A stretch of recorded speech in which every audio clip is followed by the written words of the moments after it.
Hello, Utility Fleet World. It's Kurt Moreland, Associate Publisher with Utility Fleet Professional, with another edition of Under the Hood.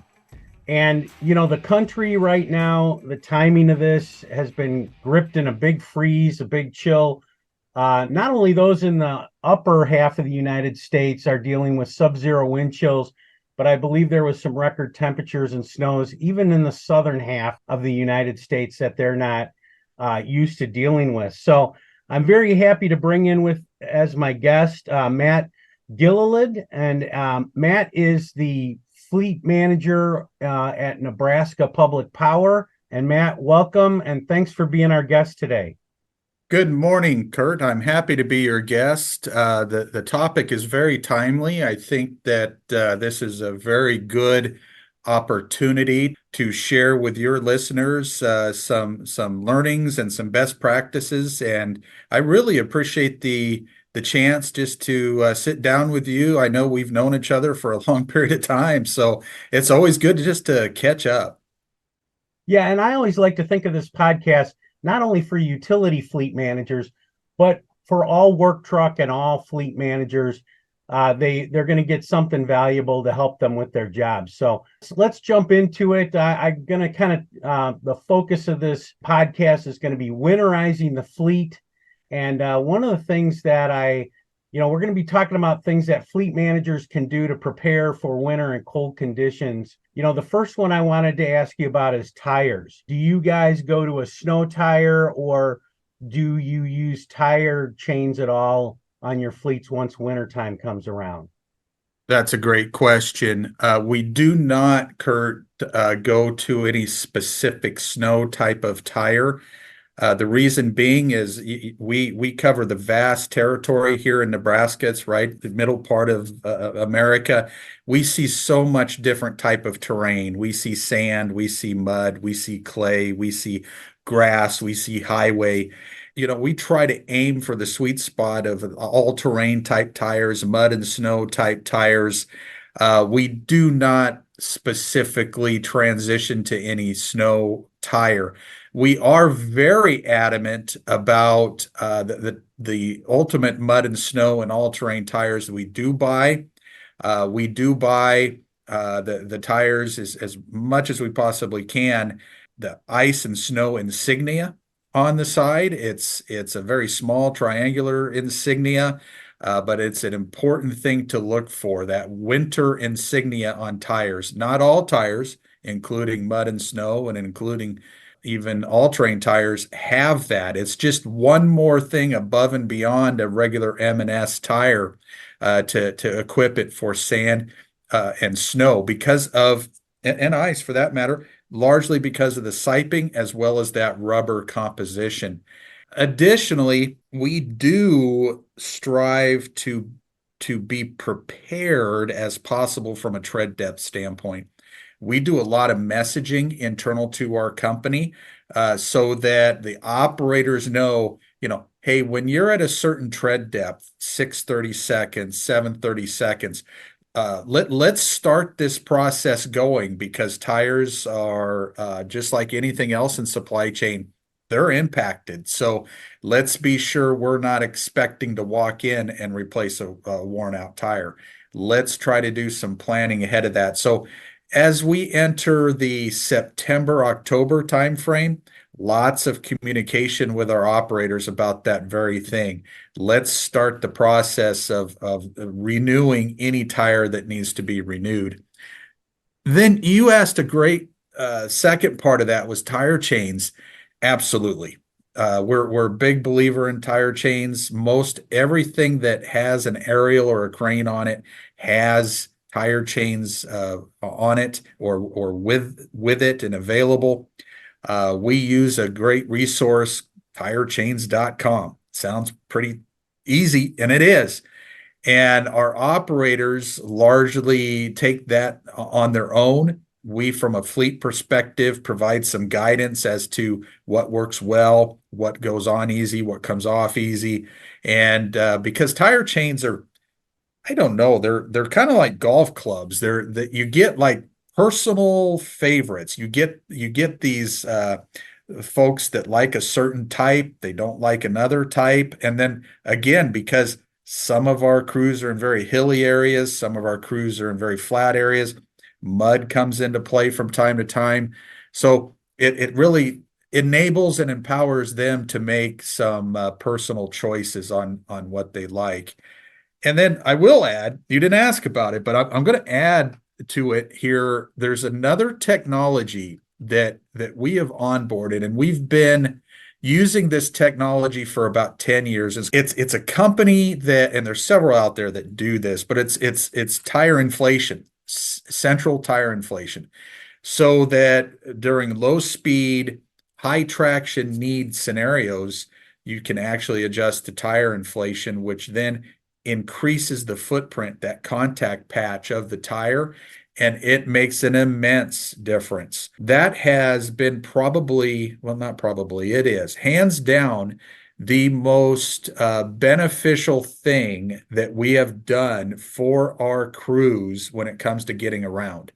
And the nice thing about it, it works in snow, it works in ice, it works for mud, it works for sand. Everything that they're faced with, this system really does a nice job with. So a lot of our crews are finding they don't even put the chains on because of this inflation system allows them to avoid that step and get everywhere and get out of everywhere that they routinely see. Wow, those are all great tips. And I know you and I go to a lot of trade shows, and I've also seen some vendors that have kind of an automated system where the tire chain comes down and the chain kind of flails down under there, so you don't even have to get out of your vehicle. So, Yeah, real popular option in the busing industry, short haul delivery industry. You'll see exactly that. Well, they'll spin the chain under the tire. Good technology. We don't at MPPD employ that largely for a variety of reasons, but ultimately a fleet has to decide what is best for them. Every fleet is different. Every customer that each fleet serves is different, and it really comes down to matching what is best for their applications. let's move on to the engines. Is there anything that you do regarding engine fluid to prepare for winter? Maybe go to a different coolant, maybe like a synthetic oil or any things like or strategies like that. Yeah, great. I'm going to just spin that a little bit towards fuel. I'm going to start there because, because of what's happening right now outside my door, right? With trucks gelling up and so forth. So we spend a great deal of energy surrounding fuel. We that's so important to get right. So from our bulk fuel standpoint, our tanks that we use to fill our trucks, we transition to number one diesel as the fall arrives. So when we get in that October timeframe, our bulk tanks we buy straight one in that time frame. We just go ahead and start buying one. We buy number one. That way, the blend just keeps getting stronger and stronger as we consume that fuel. And then by the time December hits, we're all number one. The entire bulk tank is all number one. And we'll run that from December all the way to about March in our bulk tanks. Once we have the number one, we've been very fortunate, respective of treatment. We don't encourage a lot of treatments. If they're fueling out of our bulk tank, it's our operators are certainly welcome to.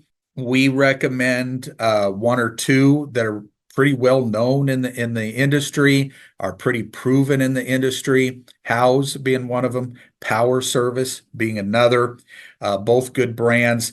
Our operators are certainly welcome to treat, but what we do is we do a lot of coaching and training about over treatment. Don't put too much in. There is such a thing as too much. So we're very, very adamant that we follow the guidelines. And then from a fueling standpoint outside of our bulk system, because we buy off of retail, as do a lot of fleets, right? You buy at the local gas stations, you buy at the local filling stations. And that's true out of all the counties, the 87 counties that we serve, we buy a lot of fuel from vendors. And that we have less control over, right? Because, yeah, they may say it's blended. You may find, number one, you may not. You really don't know what the blends are that are out there. So there's where that treatment comes into play. Again, the house, the power service, because you're kind of dealing with some unknowns, an unknown quantity there, if you will, about what is exactly coming out of their tank. So the fuel part of it's important. The other parts, the other fluids in the engine bay, the main thing is, are we servicing it on time and are we putting the right thing in it according to the manufacturer, right?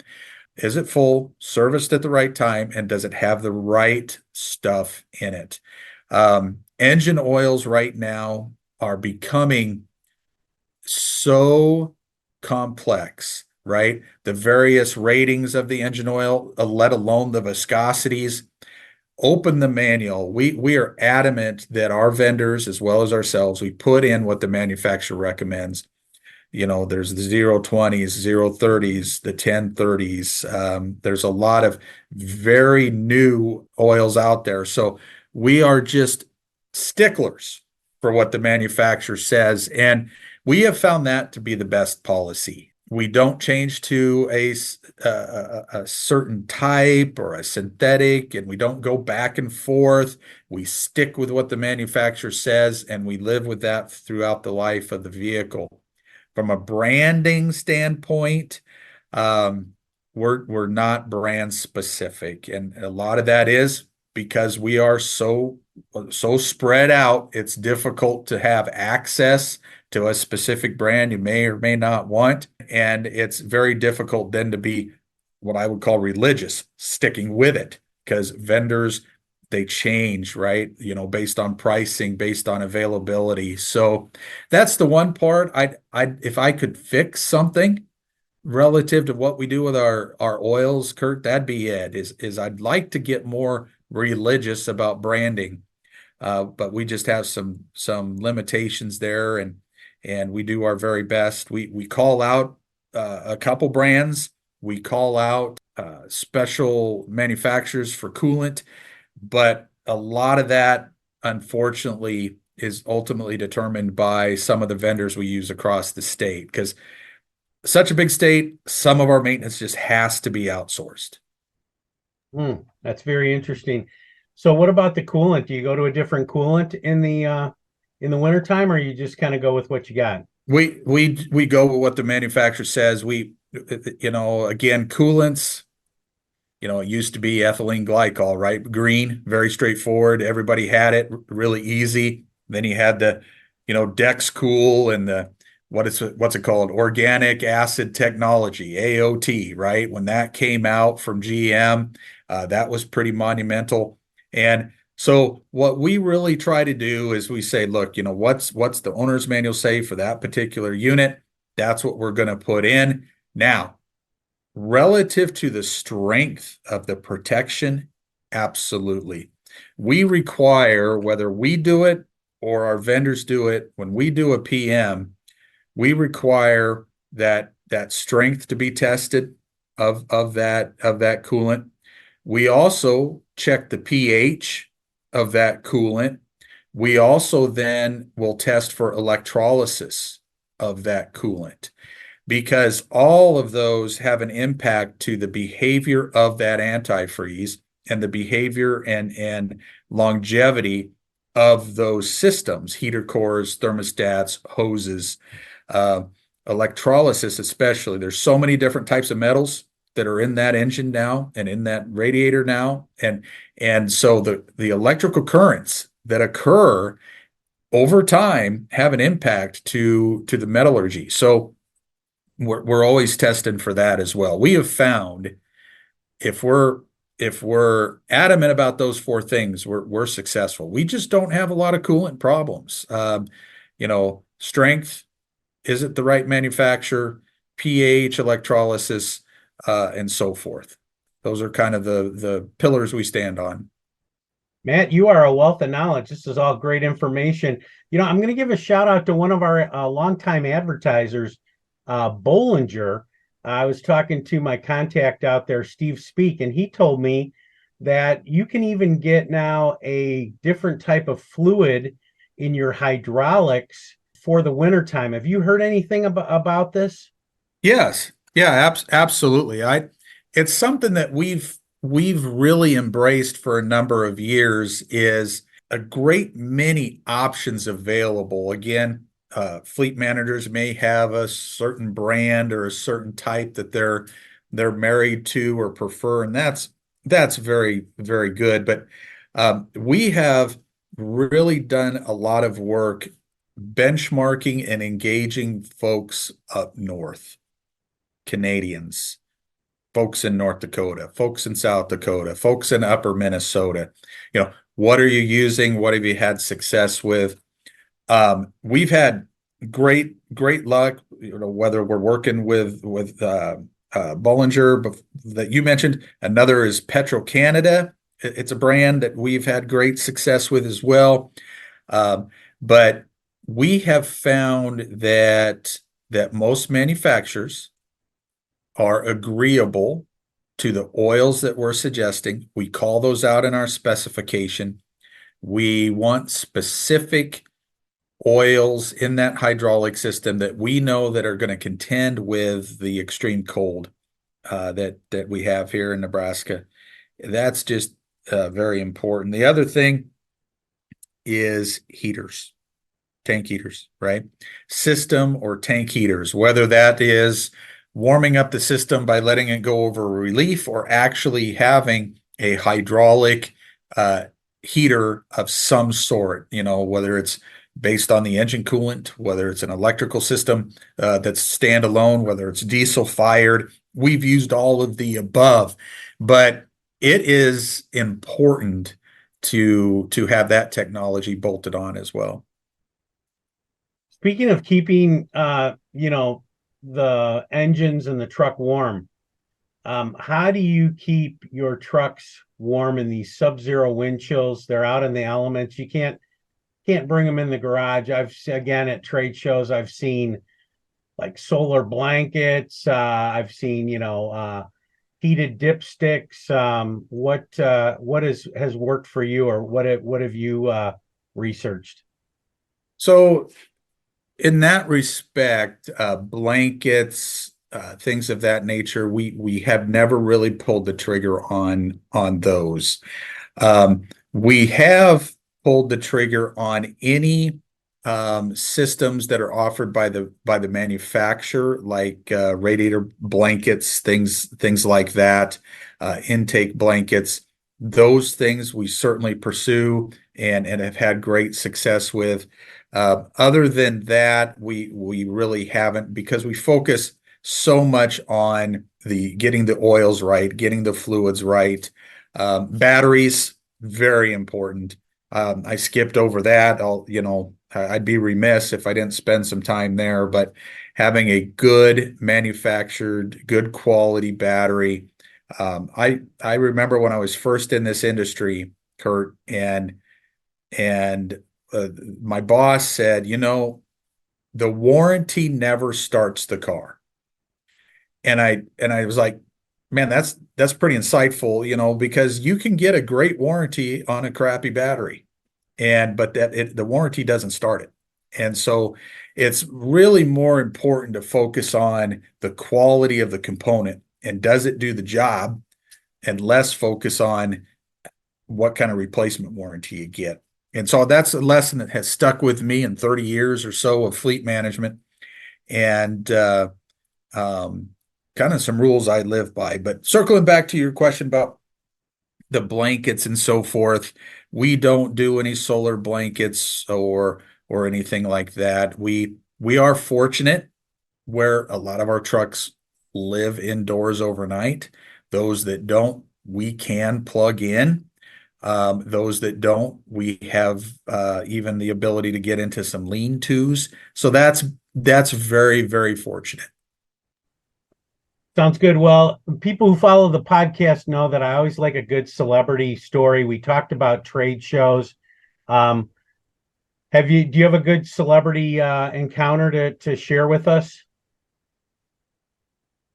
Well, yeah, you got my mind spinning here, but yeah, I do. I think now that I think about it here, Kurt, I do. I was attending the NTEA show. I believe the year, I won't get the year right, but the location I'll probably get right.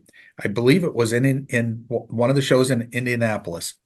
And I'm from Nebraska, so I'm a diehard Husker fan, right? I mean, it's hard lately. It's tough. We're hoping to get this thing turned around, but when I was a kid growing up, it's pumping through your heart, right? Is that the go big red, go big red, go, that's the heartbeat. Go big red, go big red. And in any event, our arch nemesis was always the Oklahoma Sooners. Hated the Oklahoma Sooners. Well, anyway, I'm in Indianapolis. I'm at NTEA trade show, and I'm on the upper level, what I would call like the mezzanine level of the conference center, and I just kind of scan across, and I see somebody coming down the escalator, and I'm like, my God, that's Barry Switzer, the old coach of the Sooners. And I'm like, that cannot be. Number one, what would he be doing here? Number two, wouldn't there be a crowd around him? And number three, why would he even use an escalator? It's Barry Switzer, right? So anyway, I'm like, but I think it's him. So I hurry down the steps and I find my way through the crowd, and lo and behold, it is Barry Switzer. I can't help myself at this point. I introduce myself. And he stopped, talked to me for about 10 minutes. He was a guest of a manufacturer, and I think he was headed to their booth and was, going to sign autographs and that type of thing. And so we talked Nebraska football, Oklahoma football. We talked about the rivalry. We talked about I played some college football actually in Tulsa, Oklahoma, which, different scenario, different school, but talked about that a little bit, and just really had what I thought was a fun, for me, certainly, conversation. And what amazed me, Kurt, is I think I was the only one in the building who knew who he was. People walked by us as we talked.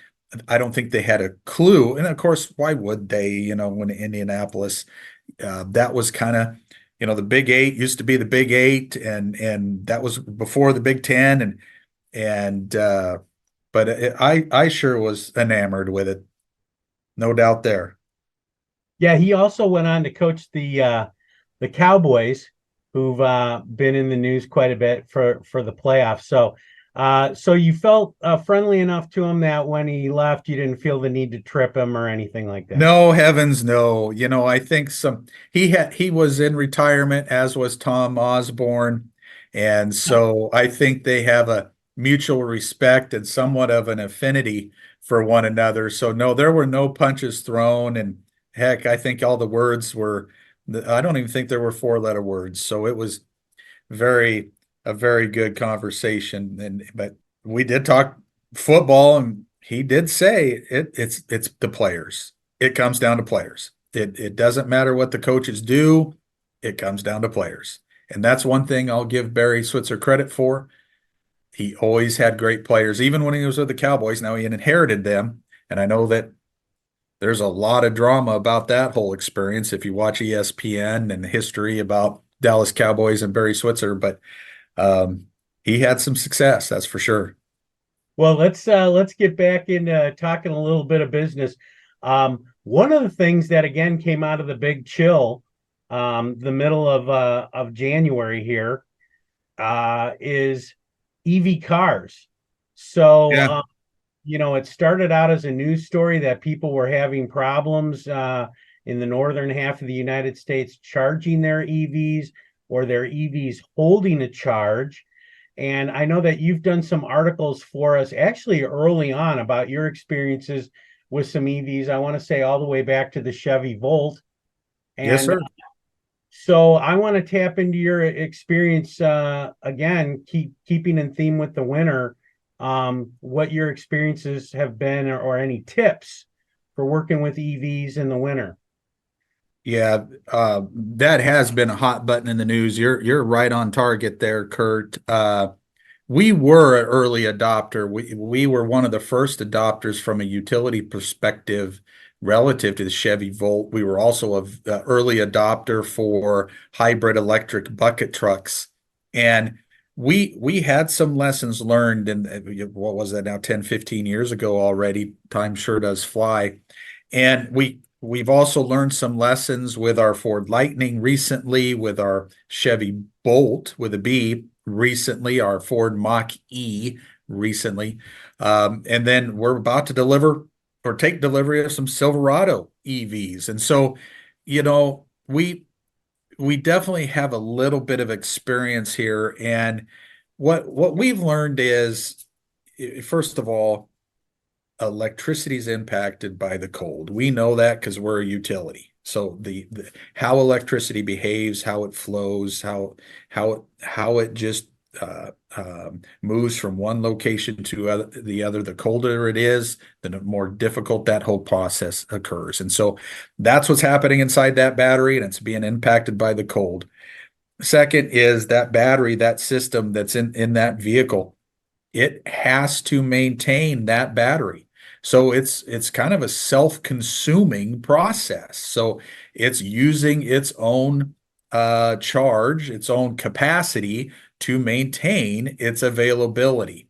And so that has a big impact on that readiness of that onboard battery. So the colder it is, the more conditioning that system, the more care that system is applying to that battery. So that has a huge impact on the distance that vehicle is going to travel, as well as the time that district is going to vehicle is going to travel. So what could have originally been like, hey, 2 hours, 3 hours, actually could be significantly reduced. We found that to be sometimes as much as 40% less, right? And so just from that conditioning standpoint. And then I do know that there was some difficulty with charging, and to my understanding, it largely has to do with when the battery is depleted past a certain point, and it's no longer able to do that self-conditioning. That's when that charging becomes very, very difficult, because now the battery is basically at zero, not only from a charge standpoint, but also from a internal condition. And so, the 20, 30-minute fast charging, they ain't going to do it. The 1 hour charging isn't going to do it. I've, heard people be plugged in for quite some time before that is all resurrected. So, and then of course, you wait in line for that charger, and you're consuming battery, and the guy in front of you is not charging very fast. And then all of a sudden you got this issue, right? Where you have a line of cars waiting to charge, consuming their own capacity, didn't probably plan for any of this. And so each one's taking more time to charge, and it's a domino. The dominoes just fall one after the other. The car up front takes way longer. The next one's more depleted. It takes way longer. So it's certainly something that's been in the news. The technology from an EV perspective still is limited to that battery. That's I don't want to call it Achilles heel, but that's not the right term, but that's the challenge right now, Kurt, is getting that battery more advanced, so it requires less conditioning, less care, less self-consumption. And if technologies and materials could come into play, that's probably going to be ultimately what positively impacts the future state. But right now, there's certainly some challenges with the cold. What I tell and what our fleet folks coach our operators is look, you got a plan, right? It's just not as instantaneous as a gas nozzle. You got a plan. Don't don't count on that distance that's listed on your dash as gospel. It's not gospel. It's so variable. Cold weather, how the wind, the terrain you're driving in, et cetera, et cetera. Number two, don't assume the charger will be available once you get there, right? Hey, there's chargers. Well, I'll just go plug in. Well, what if somebody's already plugged in there, right? So don't assume that. So that's part B of our advice. And then C is it going to work? Is it how long is yours going to take? So you do have to do some planning. And unfortunately, we're a pretty convenience-driven society, right? I mean, you drive up and you get your food in a matter of minutes. You get your gas in a matter of minutes. And we even get, well, podcasts like this one, right? You just turn the station and you find Kurt and you listen. But right now, EVs just aren't quite there. Yeah, we're all kind of learning together, and I guess that this is what will, as you pointed out, maybe advance us to the next technology. So, well, man, I was so excited to have this discussion. I learned a ton. Hopefully, our listeners did too. You're a wealth of information. Again, I want to thank our guest, Matt Gilliland, and also want to thank you very much for being part of our Utility Fleet Professional Editorial Advisory Board for all these years. Oh, I'm happy to do that, Kurt. You and your team have done such a great job of keeping the industry aware of best practices, new equipment, new technologies, and above all, how to do it safe. How do you work safely? And I really admire what you and your group has put together, and you're very consistent with it. Great messaging. So pass on my appreciation to your team, and it's always good to catch up with you. I know we bump into each other at trade shows and also at a few other organizational events, but always good to talk with you, and boy, stay warm. It's brutal up there in Chicago. Yeah, it is all over. Well, thanks again, Matt. And just kind of my closing remarks always are, everybody roll safe out there. The views, information, and opinions expressed during this podcast are solely those of the individuals involved and do not necessarily represent those of Utility Business Media and its employees. It is strongly recommended that you discuss any actions or policy changes with your company management prior to implementing.